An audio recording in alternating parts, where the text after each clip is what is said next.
सभी लोग जल्दी से बैठ ओम जाएं। नमः सिद्धेभ्यः। ओम नमः सिद्धेभ्यः। अहिंसा परमो धर्म की। आचार्य गुरुवर श्री कुंद कुंद भगवान की। आचार्य गुरुवर श्री ज्ञान सागर मुनि महाराज की।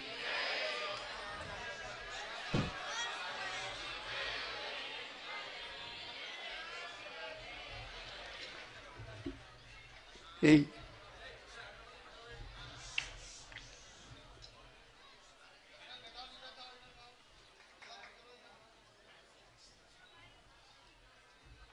कोई चित्र हमने देखा था, दीवार पर लगा हुआ था।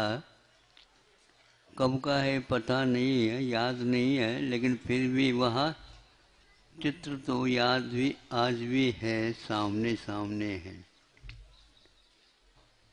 कोई चक्रवर्ती जैसे महान विभूति और वह भगवान की पूजा के लिए तत्पर है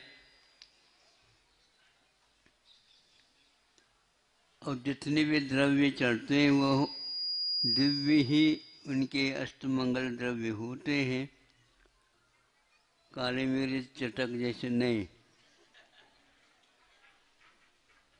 उसमें सवाल ये उठता है कि दीपक कैसे करें।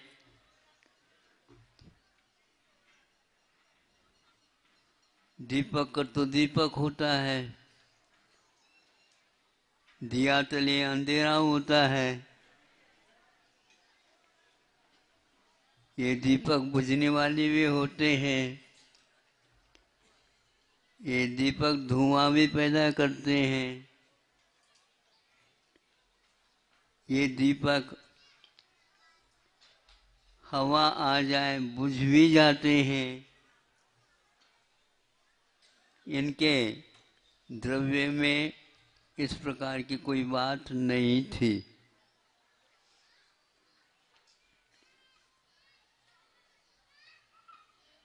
रत्न का दीपक था। आचार्यों ने ध्यान के लिए द्वितीय शुक्ल ध्यान की उपमा एक रत्न दीपक से दी है। बहुत अच्छा लगता है। आज दीपक मिलना मुश्किल है। एक दीपक दूसरे दीपक से जल जाए और जला देते हैं, प्रकाश मिलता है। रत्न दीपक यदि हम पाते हैं तो वह बुझने का सवाल नहीं उठता। आँखों के लिए चमचमाहट भी नहीं रहेगी।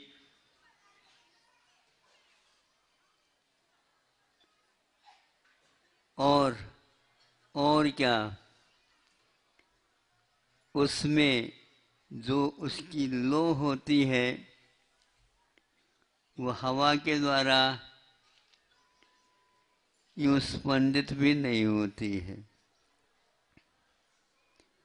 धन्य है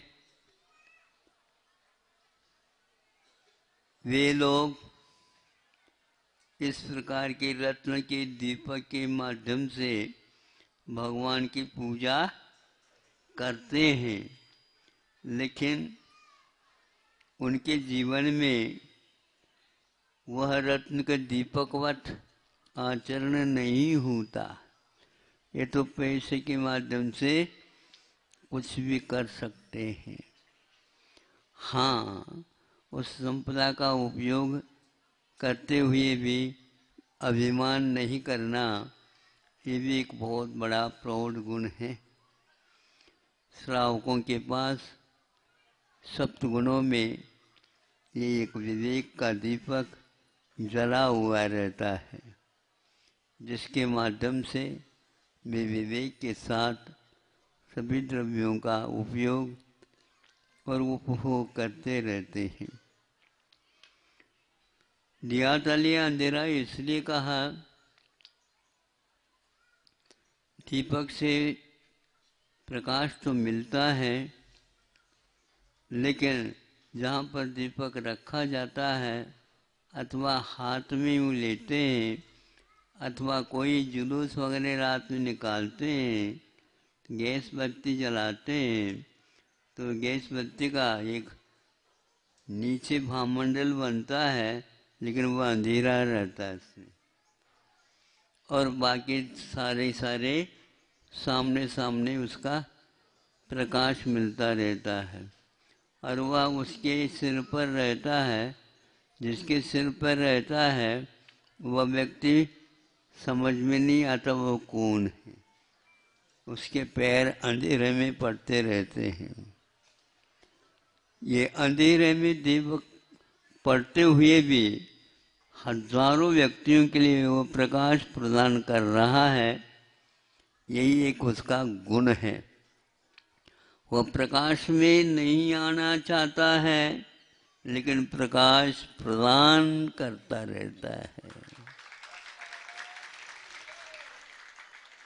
हमारी भी चर्या ऐसी हो भगवान कि हम स्वयं को अपने आप को प्रकाशित करें, लेकिन दूसरा कोई उपयोग लेना चाहता है, हम प्रकाश में आए बिना उस प्रकाश का उपयोग हो, ये बहुत महत्वपूर्ण।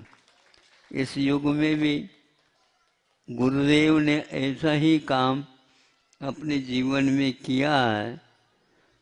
प्रौढ़ साहित्य के रचनाकार होते हुए भी साहित्य उनका कोई लक्ष्य नहीं था, किंतु साहित्य का भाव ही साहित्य था। सबका हित हो इस प्रकार साहित्य की रचना करते हुए अपने हित के बारे में दीर्घ काल की साधना की थी, और हमें भी उन्होंने अपना आशीर्वाद प्रदान किया। और आज उन्हीं के स्मृति में स्मरण के साथ अपने जीवन के क्षण गुजर रहे हैं।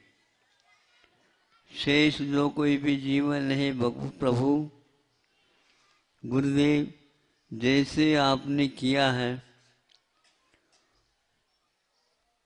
उस तक तो नहीं पहुंच पाऊंगा, लेकिन फिर भी मैं अनुचर का काम तो अवश्य कर सकूं, ऐसा आशीर्वाद हमें मिल जाए। मिला हुआ है, हमें आत्मविश्वास है। कमियां तो रह सकती है, दिया तले अंधेरा तो कहा है, प्रकाश में नहीं आना ये भी एक बहुत बड़ा गुण है, स्वभाव है, वृत्ति है। ऐसे वृत्ति जैसे आपके जीवन में प्रभु आई थी उसी प्रकार अपने को भी मिले, और अपने से किसी को लाभ नहीं होता हो तो भी हानि तो न पहुँचे, यही भावना हमेशा रखते हैं। आज यहाँ की कमेटी ने कहा था महाराज जी आप तो आ गए, 3 महीने हो गए। हमने कहा आ तो गए, 3 महीने हो गए। लोग अलग दृष्टि से सोच रहे होंगे, आप लोग भी सोच रहे होंगे। इस समय हमने संकेत दिए थे संघ को, चातुर्मास के बाद हम संकेत देंगे आप लोगों को। ये लोग संकेत के अनुसार जहाँ जहाँ पर जाना था वहाँ पर जा कर के चातुर्मास स्थापित करके और उसकी सफलता प्राप्त करते हुए कुछ क्षेत्रीय वहाँ पर अच्छे क्षेत्र वगैरह थे, एक संघ ने उसको पूर्ण कर लिया। और एक संघ को पहले कहा था आप लोगों को सिद्ध क्षेत्र 3-4 मिलेंगे, वहाँ पर जा कर के हमारा प्रवासी 2-3 बार हुआ तो है, कुछ गांवों में नहीं जा पाया। उन सबको जाते जाते जाते यात्रा करके, और ये लोग यात्रा तो किए क्या नहीं क्या पता, महाराज जी का संकेत अभी नहीं आया।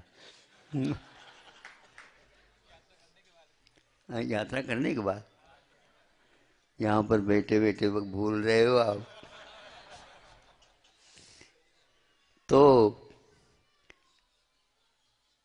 सब मिल करके पुनः आ जाओ, ऐसा ही तिगड्डा या चौगड्डा मिल गया।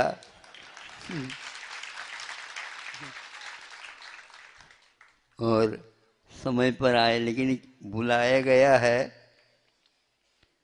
चूंकि यहाँ के लोगों ने आश्वासन लगभग दिया है और ये आग्रह कर रहे हैं कि और संघों को भी बुलाएं। भैया कितनी जितनी पूरी नुक्ती बनी है हम देख लें, फिर बाद में निमंत्रण और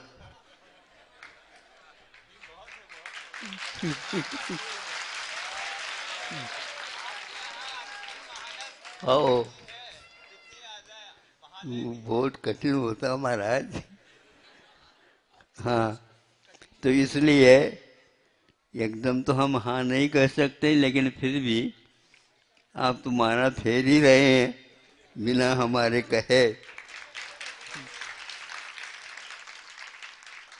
आगे और भी स्थान वाले भी आ रहे हैं। उन सब को देखते हुए उन सब का वह निष्ठापन बहुत अच्छे हो, ये भावना करते हुए वातावरण का निर्माण करना है। अथवा हम लोगों के निमित्त से यदि निर्मित होता है वातावरण, हम तो बहुत अच्छा मानेंगे। इसके लिए पुराण पुरुषों को याद करते हुए, गुरुओं की स्मृति और गुरुओं के संकेत को याद करते हुए, उनकी आज्ञा का परोक्ष में भी पालन करते हुए, शास्त्रों में कहा है प्रत्यक्ष आज्ञा मानना और परोक्ष में भी आज्ञा मानना, इसमें जमीन आसमान का अंतर होता है। परोक्ष में भी हम उन पद चिन्हों के ऊपर चलते हुए चलना, ये तो एक बहुत बड़ा काम है, दायित्व है, कर्तव्य है और मोक्ष मार्ग में इसकी अनिवार्यता है।